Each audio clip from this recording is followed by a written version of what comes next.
ndagira ngo mve amagambo. Muri iyi si yacu abantu bose iteka bakumvisha ko ugomba kuvuga ikibazo ufite, ukibwira abantu ngo nibwo bigenda bikemuka ngo cyangwa uruhuka. Ariko ibyo byose ni umutego baba bari kugutamo. Kwereka abantu hano hanze uburibwe bwawe cyangwa kubabwira ikibazo ufite, uba umeze nk'uri kuva amaraso uri iruhande rw'igifi bita shaka. Iyo fi yitwa shaka, iyo uvuye amaraso uri iruhande yita gushwanya gusa, cyangwa se kuva amaraso uri imbere y'ivampaye yita ikururwa n'impumuro ikaza ikakurya. Kubwira abantu ibibazo byawe, bakubwira ngo ujye ugenda ngo uvuge ibibazo byawe bibwira abantu, uba umeze nk'uri kwiteza abantu utabizi. Kuko uko ukomeza ugenda ugaragariza abantu uburibwe bwawe n'akababaro kawe, niko abantu barushaho gukomeza gushaka ahubwo kukubabaza. Niko ikiremwa muntu kimeze. Iyo ukomeje kwerekana uburibwe bwawe, niko barushaho kugenda bashaka kukubabaza. Uzareba abandi birirwa barira, iyo mubabonye bari kurira nibwo mubatuka mukababwira ibigambo bibabaza cyane, aho kugira ngo mubiteho. Urwo si urugero rworoshye, niriwe njya kure bamarira bacu mwirirwa mubatoteza. Ariko nanone iteka ntabwo ari uko bigenda, ariko ni ibintu bisanzwe ko ikiremwa muntu cyumva kinyuzwe cyangwa se gihagijwe no kubona bagenzi babo bari mu kababaro.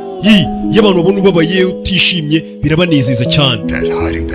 Ariko nanone abenshi nanone ubabwira akababaro kawe, ariko kubera ari abahanga mu guhisha ibyo byishimo no kumva banyuzwe n'akababaro kawe, bakabihisha bakajya bakwereka ko bagufitiye impuhwe za fake cyangwa ikibazo ufite cyatumye ubabara, bagushyigikiye. Mbega niba abantu usanga wirirwa kuvuga ngo byiburiye ufite ikibazo uriya muntu aranyumva, iyo mubwiye uriya muntu aranyumva, ntabwo ari ukukumva, ahubwo ni indyarya zizi kwisha inyuma y'imbabazi zidahari, akakwereka ko akumva, guteza amatwi ibyo ucamo byumva, ariko aba ari kunezezwa n'uko uri muri ibyo bibazo, ndetse n'ubwo akananezezwa n'uko uzi ukabimubwira.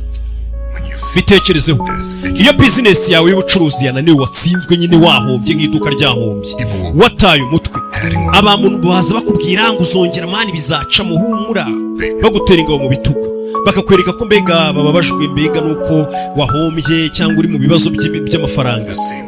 Ariko nanone abo bantu baba bashaka kumenya ahubwo byinshi kuri weho, kugira ngo bajye bagenda bagusebya wowe utabizi, bavuga ati mugingo uzi ko burya yagiye muri bizinesi iyi n'iyi agashya gahomba, bakabivuga bari kunywa akantu banaseka.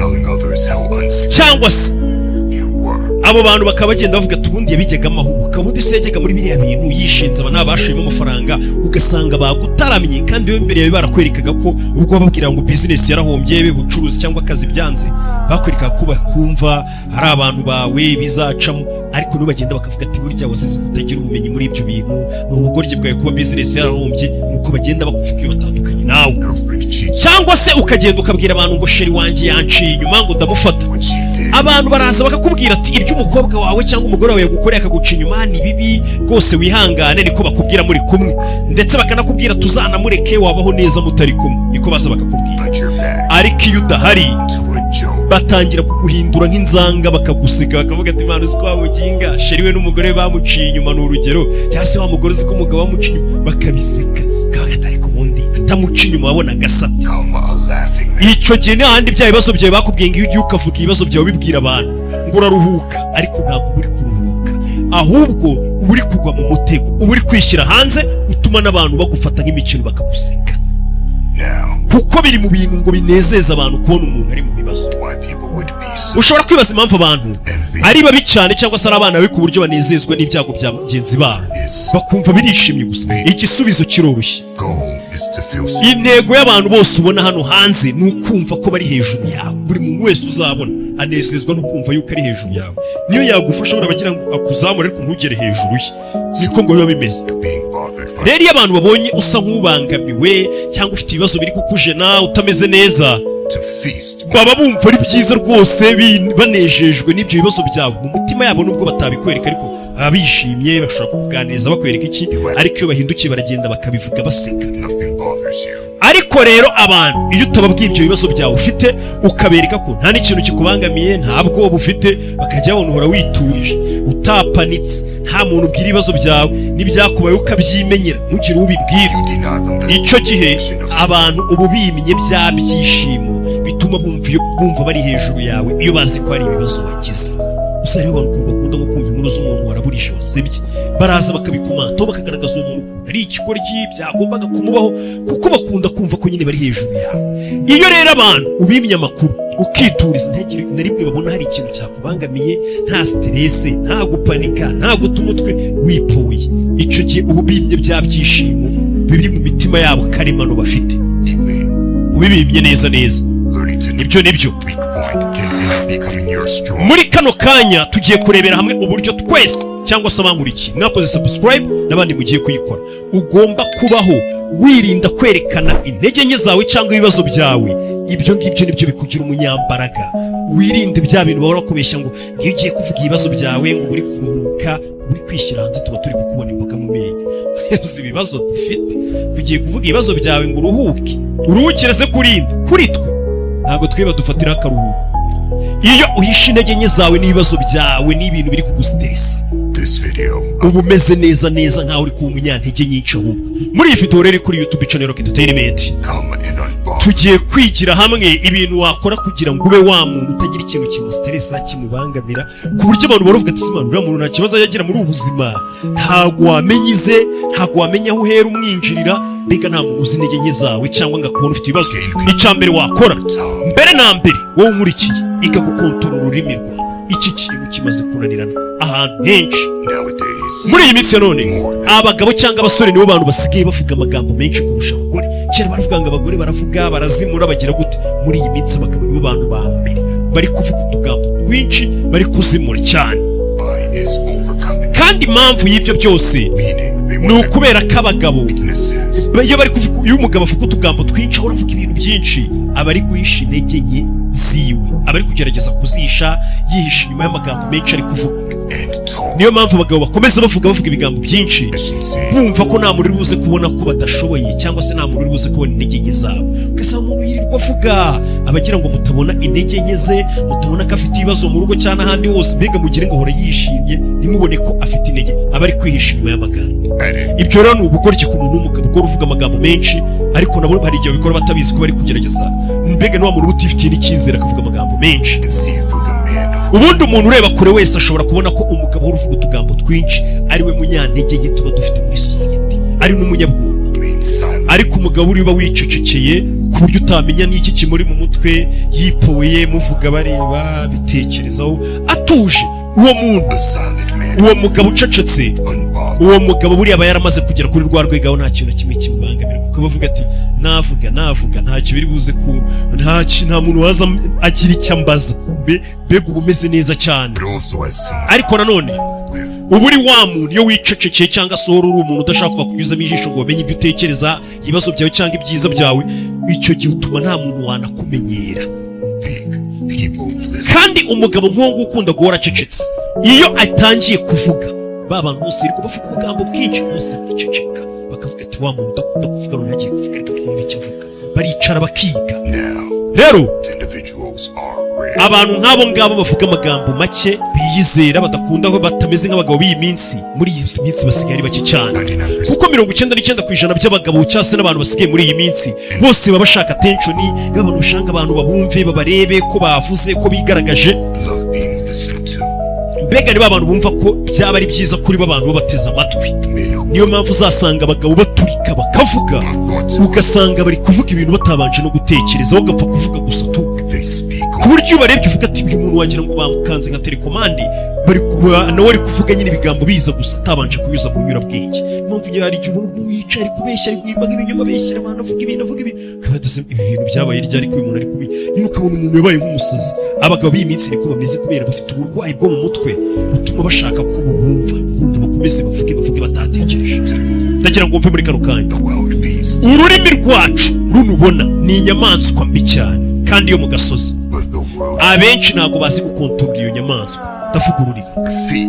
Ariko isi yose wayishyira munsi y'ibirenge byawe uramutse wize gukontorora ururimi rwawe, ukamenya ibyo uvuga, ibyo utavuga, igihe uvugira, igihe utavugira, ukamenya igihe cyo guceceka. Uramutse ukontorora ururimi rwawe, isi yose wayishyira ku birenge byawe. Kandi ni ibintu byoroshye cyane. Ibyo ngibyo kugira ngo ukontorore ururimi rwawe, mbega wumve ko ushobora gukontorora amagambo akuva mu kanwa, ni ukubanza ukumva ko unyuzwe cyangwa kuba waceceka nta kintu bigutwaye. hari abantu nyine agera ahantu ugasanga umuntu wese kuko ageze ahantu bari ibyo bari kuvuga ko ati nitsoka ntavuze biragaragara nabi ngomba kugira nanjye icyo mvuga nanjye reka mfe kumanika amaboko nsoke hano hantu bambonye nsabye ijambo ntabwo uzasaba abantu b'abapapa basohokanye n'abagore babo bari ahantu ariko akumva ko aho hantu atagomba kuhava abandi bagabo bavuze ngo ntavuge. Ni ibintu byoroshye banza wumve ko ari ibintu bisanzwe kuba wajya ahantu ugasohoka utavuze ukaba wicaranye n'abantu ukahava utavuze ibyo bintu ukumva ko bitakubangamiye ukumva ko ibyo bintu ari sawa nibwo uzaba utangiye intambwe ya mbere yo gukontorora ururimi rwawe. Yaba ari impamvu yo kuvuga ati mbanze ntekereze ku byo mvuga cyangwa se kuba nta n'icyo ufite cyo kuvuga cyangwa se nta n'igitekerezo ufite wowe ukicecekera. Hari n'abantu bashaka guhaguruka bakavuga ngo babone gusa nta n'igitekerezo kizima ufite ugasanga ari gusubiramo nk'ibyavuzwe ari guca hirya no hino ari umuntu w'umugabo ugasanga yatumiye inama n'umuntu runaka unakomeye gusa kuko kugira ngo yumvikanishe ko ari umuyobozi cyangwa se ari ikindi kintu agashaka kuvuga gusa ari kumara umwanya w'abaturage nashaka kubareka ngo bitari kuvuga ibintu bazi asubiramo bikumva asigamo umwanya nta kintu kizima ari kuvuga. Ibyo bintu ngo ntabwo ari byo. Ugomba kwemera ko habaho guceceka nawe ugaceceka uko abantu babibona neza cyangwa nabi wowe ukumva ko kuba waceceka mu bantu ntacyo utwaye. Umve ikindi jya utekereza kabiri mbere y'uko ugira ijambo iryo ari ryo ryose uvuga. Kandi nanone nujya kuvuga ubanza wibuke ko guceceka birimo imbaraga muri sosiyete. Iyo utavuze ibintu byinshi abantu barakubaha. Noneho guceceka birimo imbaraga. Aho ugiye kuvugira ujye ubanza uvuga ati aya magambo ugiye kuvuga arusha imbaraga kwa guceceka nari mfite mbere y'uko mvuga, ku buryo n'amagambo nakuva mu kanwa abantu bavuga ati uyu muntu burya hari ibyo acecekanye byinshi. Apana kuvuga ugasanga abantu baravuze ati uriya muntu iyo yicecekera nka buriya yavugaga ibiki. Uri kumva icyo kintu? Ariko menya neza ko nimba ugiye kuvuga nuvuga ijambo uvuga ati kuki ubundi uba wacecetse kandi ubitse ibintu by'ubwenge nk'ibi ngibi aba ariko abantu bavuga. Ariko usuzume ko nimba ugiye kuvuga abantu batari buvuge ngo nk'uyu yavugaga iki yakomeza akicecekera. Ibyo bintu bimwe ukamenya kubitandukanya. Tujye ku cya kabiri ukwiye gukora, ujye uba ufite abantu bawe ari bo nshuti zawe mu gihe ba bantu nyine bawe ba nyabo wizeye batari abantu b'amasinici batari abagambanyi batari ba bantu b'abanyamazimwe ukaba uzi neza ko abantu muri kumwe ba hafi ari abantu wiyumvamo wizeye 100% nabo bakwizeye ku buryo ikibazo icyo ari cyo cyose waba ufite wakinyuranamo nabo ntibagucira urubanza. Nimba ikibazo cyane abantu bagenda babivuga muri ibibazo byinshi tunahura nabyo usanga impamvu abantu bamenye ibibazo byacu ari abantu mugendana nabo. Wicyo ukora ikintu uri kumwe n'uyu ugasanga umuginga yagiye kwiruka ariko ntuzabivuge ariko twari turi kumwe bibi. Abo bantu bibaze nk'abo bantu nibo bagabo dusigaranye muri iyi minsi bimbwa. Niyo mpamvu hari abantu b'abakobwa basigaye babita inyana z'imbwa kugira ngo bababeshya. Hano muri hari ukuntu bahisha n'urutonde ariko ngiye mba nzifite nzazivuga umunsi. Zirahari nyinshi namwe murazizi. Ni ukuvuga ngo ukuntu ubundi biba ugomba kugenda ntabwo ari ngombwa ngo ufite abo bantu benshi cyangwa izo nshuti nyinshi. Ushobora no kuba wifitiye abantu babiri cyangwa umuntu uvuga ati ibintu byose niwe nabibwira niyo nshuti yanjye uyu niyamvamo uyu ni nkanjye. Ibyo bintu twese turabizi ari igihe umuntu wese aba afite umuntu nk'uwo cyangwa abantu nk'abo bake bashoboka. Iyo ufite rero abo bantu bake bawe kuko muri inshuti bya nyabyo b'abagabo nyabagabo apana bazambwa mugendana icyo gisi yose uyifite bigenda gutera kugira ngo isi uyifite. Ndavuga ngo abo bantu ba nyabo babandi wizera cyangwa uwo muntu wanyawe inshuti yawe cyangwa abo bantu nka babiri babandi ba nyabo b'abagabo nyine cyangwa se nimbure n'umugore b'abagore ba nyabo wizeye ko batari abantu bagenda bavuga ibyawe byose bashyira hanze ibintu. Abo ni ba bantu mushobora guca mu bibazo ukaba wanarira imbere yabo ukabereka intege nke zawe imbere yabo mbega ukavuga ibyo ushaka byose ukaruhura umutima. Nibabe bakuvamo nibabe bagucira urubanza bakaba bakuzi. Ariko nanone wagaruka imbere y'imbaga nyamwinshi y'abantu benshi ntihagire umuntu umenya ikibazo cyawe. Squara abantu byo kubona ukabona ahantu baga imbere y'abantu ari kuvuga ibibazo ababwira ntibamuzi nta muntu n'umwe muzi. Turakumenye twese tumenye n'ibibazo byawe ubwa mbere tukubonye ibyo waciyemo ngo uri kuruhura umutima uri kutwiteza ntabwo uri kuruhura umutima. Naje muri gukunga ruhura umutima mu kanya nuko bigomba kugenda ku buryo uririra cyangwa se agahinda kawe cyangwa se amagambo menshi ukayabwira wa muntu wawe cyangwa abantu bawe nka babiri cyangwa batatu mwizeranye nabo bakubwira ibyawe gutyo ku buryo mbega uvuga ati iyo umuntu amunaza ibintu ni nk'ari cyo ubizi nta wundi muntu wabimenya. Ariko wagera mu isi yo hanze muri sosiyete ntihagire umuntu n'umwe ukubona ni intege nke cyangwa abone ko hari ibibazo ufite cyangwa amenye ibyaraye bibaye mu rugo iwawe amenye iby'amadeni yawe amenye ibyaha wakoze runaka.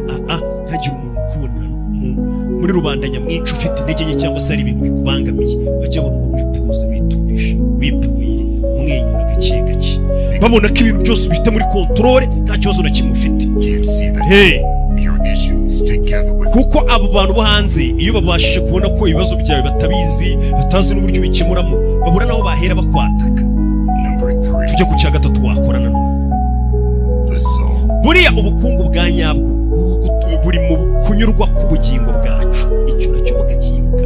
Abantu benshi impamvu ubona bayagaye bavuga ibintu byinshi ibibazo bagaragaraho nuko batazi kunyurwa kwa nyako. Kunyurwa kwa nyako ukuri imbere mu bugingo bwacu gutuma ubugingo bwawe bubanza bukanyurwamo indani muri wowe. Ubu dutuye muri ya myaka abantu bose babumva ko bose bagomba gukira, abantu bose bashaka ubutunzi bwa nyabwo, ari amamodoka ari amazu n'ibindi byinshi bihambaye.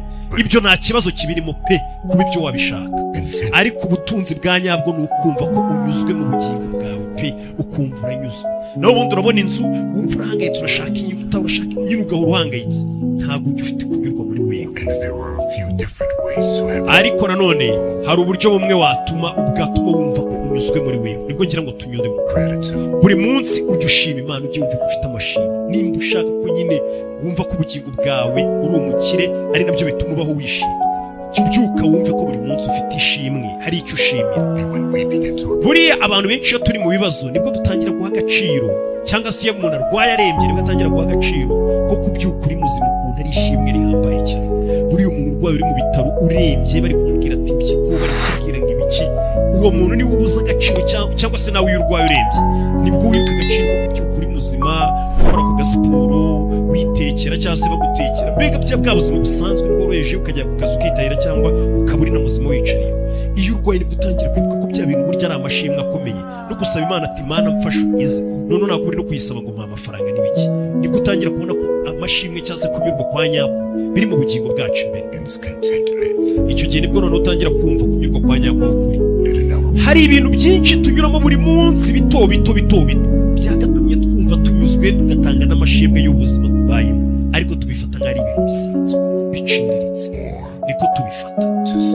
Ariko buriya buri munsi buri muntu agiye abyuka agafata igihe, cyangwa se mu munsi ukajya unyuzamo ugafata iminota mike ukicara ukitekerezaho ukareba ukuntu uri muzima, hari ibyo ufite abandi badafite, hari aho uri, hari ukuntu utarwaye, hari ibyo wanyuzemo ariko byaje kugenda neza, ako kanya ukagafata, nibwo wakwibuka ko ubu buzima ndetse n'ibyo bintu byose ufite ari impano, ukaba waca bugufi ugashima Imana. Ibyo bintu ngo bikurura imigisha, bigakurura no kuzamuka mu rundi rwego.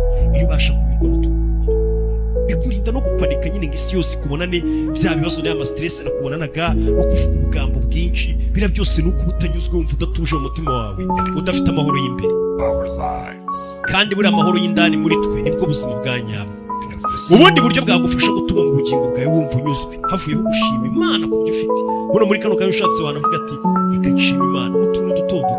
Buriya no kuba muri kano kanya ufite internet yo kuza kuri YouTube kumva ibintu by'ubwenge nk'ibi, muzikara ikintu wagashima Imana kuvuga ati warakoze Imana kuduha roki, ukahita ukora na subscribe. Naho utuntu duto buriya uzagenda wibuka uvuga ati biriya bihe byari byiza. Ariko uzaba uri mu bitaro, hari igihe uzabuze internet, hari igihe iyo telefone uzaba utayifite ureberaho n'urugero, nibwo uzavuga ati byari byiza. Nyamara hari igihe uzaba uri ahantu utamenya, ujya uvuga ati nyamara biriya bihe byari byiza, byuka nkiyumvira ibi, hajyayo iki n'icyo. Utuntu nk'utwo duto n'urugero. Ikindi ukwiye gukora kugira ngo wumve unyuzwe mu bugingo, nuko twese twagira uruhare muri sosiyete dutuyemo. Iki kintu cyumve neza witonze. Buriya kugira ngo ubeho nanone wumva wishimye, ubugingo bwawe bunyuzwe, nuko tubaho dufite uruhare muri sosiyete dutuyemo. Sosiyete ubamo ukaba uyifitiye akamaro, hari icyo uyikorera. Ubugingo bwacu buriya, cyangwa se kamere cyangwa ubuzima bwacu ku buremye Imana yaturemye ngo twuzuzanye dufashanye. Buriya nubwo abantu rimwe na rimwe bashaka kwigira abanyamwigendaho bumve ko bari bonyine, ariko twese twaremewe kuba turi hamwe tukuzuzanya. Niyo mpamvu Imana yaremye n'umugore ikavuga ngo abamufasha w'umugabo. Niyo mpamvu twese dukwiye kugira uruhare muri community dutuyemo.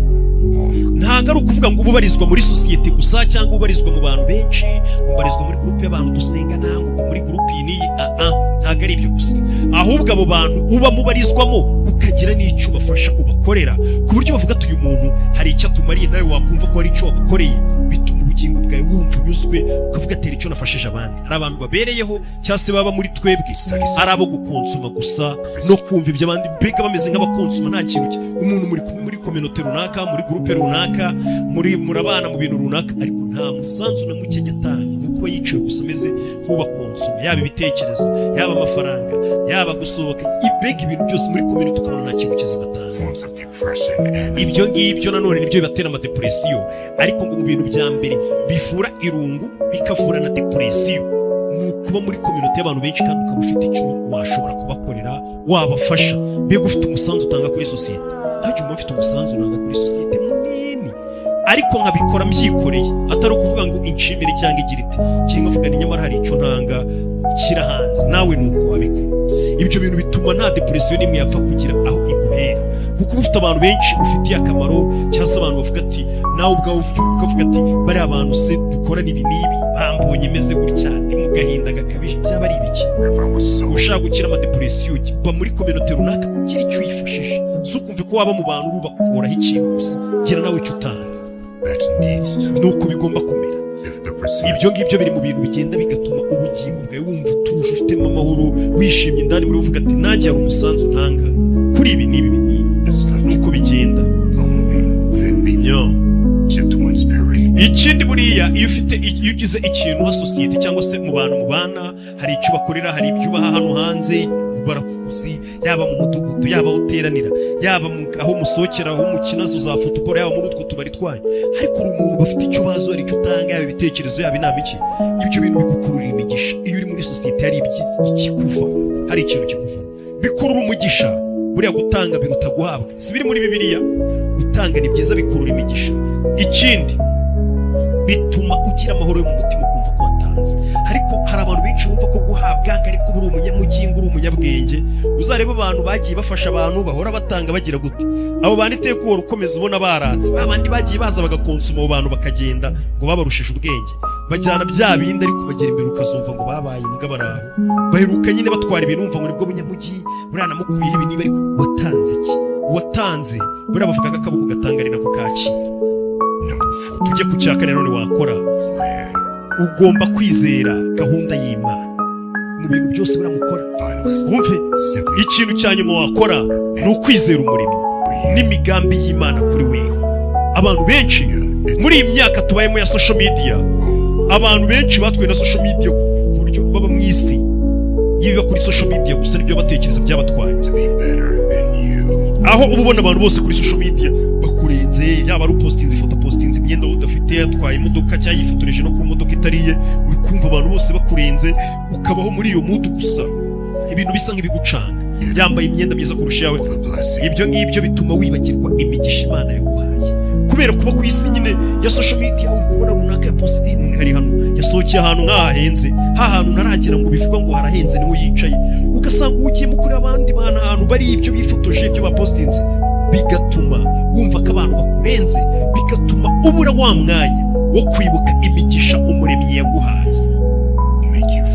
Ibyo bigatuma wumva ufite amadepresiyo, utameze neza, nyine ukumva hari icyo ubura, hari ibyo wagakoze, usanga havuye amagambo menshi, gusebanya, kugambana, guhemuka, gukora ibidakorwa. Abana b'abakobwa basigaye baniyandarika kugira ngo umuntu amusohokane aho hantu hahenze, nawe ahicara hari iri foto kugira ngo nawe yemeze ya sosiyete ko nawe ahantu yahageze. Utuntu mbega tw'amafuti. Gusa izi mbuga nkoranyambaga ni isi ya fake, iriya ntabwo ari isi ya nyayo. Biriya ntukajya ubyemera. Ibintu bya nyabyo rero uko bimeze, ni ukujya wibuka buri munsi ko umuremyi ari we uri hejuru y'ibintu byose, ubwo ni Imana, ndetse ukanizera ko Imana hari imipango igufitiye, ukareka gushukwa no kuvuga ngo abantu bose barandenze, ibyo ubona kuri social media, ukaba mu isi ya nyayo uvuga ati biriya ni ibyabo, ngenzi ko Imana hari gahunda imfiteho, aho yankuye n'aho ingejeje, ukituriza. Niyo waba utari kubibona cyangwa utari kubyumva ko Imana hari umupango igufiteho, ugomba kwizera ko Imana igufitiye umugambi kandi uhari. Ubu ndabyumva, hari abantu buriya bari buze no kurakazwa ko ndi kuvuga Imana. Hari abantu baba hari hano basi umuginga atangiye kuvuga Imana, bikababaza, bagahita banava kuri YouTube bakajya kureba ibindi bintu, bavuga ati yivugisha Imana, yivugisha Imana. Abo nabo sibo, cyangwa se n'abavuga ati Imana ntago ari uko ikora si ya nyayo. Ariko ibyo wakora byose jya wibuka guha amashimwe Imana ibyaba byose. njye ntabwo ari akazi kanjye kugira icyo mwumvisha ngo Imana ibaho, hari umugambi bigufiteho, wapi, ntabwo ari inshingano zanjye. Ariko njyewe nagutera morali cyangwa se nkagusaba ko byaba byiza ugerageje buri munsi kujya ukora ku mubano wawe n'umuremyi wawe, ukibuka ko wari uwakuremye, ukajya ugerageza kureba umubano wawe n'umuremyi wawe ukawitaho. Icyo gihe rero nibwo uzabona noneho uko bimera kugira imbaraga za nyazo. Iyo ufitanye umubano mwiza n'umuremyi wawe, wizeye umuremyi wawe, wizeye umugambi Imana igufiteho, icyo gihe ukizera ko Imana iri ku ruhande rwawe. Icyo gihe nibwo uzamenye ko noneho buriya Imana iri ku ruhande rwawe, nibwo uzamenye ko ufite ikintu cy'agaciro gihambaye. Urahandi uzasanga umuntu nta bwoba agira, ibibazo iyo bije bisanga abyiteguye, avuga ati ntariba Imana irabibyitaho, Imana se n'ibitari byabikora bitanakemuka, avuga ati ubutaha izabikora, tugenda biza, ntabwo yanzaniye hano guhura n'ibi gusa, ugahora wizeye Imana yawe. Icyo gihe nibwo abantu bakubona n'amahoro, bakabona nta kintu kijya kigukanga, ntibamenye n'ibibazo byawe. Ari naho dusoreza nkubwira ngo ahantu hanyaho rero ho kuvugira ibibazo byawe, umuntu wo kubwira ibibazo byawe bya nyabyo ni babandi nakubwiye. Ikindi kintu ugomba kuvuga, ibibazo byawe bibwira Imana, uwo muremyi wawe, unizera umupangu w'Imana ko ibyo bibazo ari ubikemura. Pana kuza no hanze uturira utubwira ngo ibibazo wahuye nabyo gusa ibibazo dufite, uzi ukuntu tugiye kugenda tukuvuga tuvuga ati wa muginga burya yaciye no muri basi ko bamugize gutya na gutya, bamugize gutya na biriya bintu ni bibi cyane. Ntukaze kubitubwira pe, bibwira Imana yawe, uyizere, ufite umugambi mwiza, ubibwira undi muntu wizeye nawe ujye ukubwira ibyo birenze n'ibyo, ku buryo utamuvamo n'uwatakuvamo, mbega uruhura umutima wawe. Nuzi imbere y'abantu benshi cyangwa se n'abantu mutazire cyangwa muziranye, ugaragare nk'umuntu ufite amahoro utuje, udafite ikintu kimwe kimuteye ubwoba muri isi kimubangamira. Icyo gihe nibwo abantu batangira kwibaza kuvuga ati kuriya muntu karenze habaye hata amahoro afite ayakura hehe, batazi ko ari ku Mana. Icyo gihe nibwo uzaba umuntu uhambaye cyane, kubera ko ibintu byose byo muri iyi si ni Imana yabishyizeho kandi niba igomba noneho kubikora. Buri kikubayeho cyereka Imana wipowe. Reka nkwibutse ko ugomba gukora subscribe. Ikiganiro kiri mu gihugu muri iki gitondo ni ikintu cyahagurukije isi yose.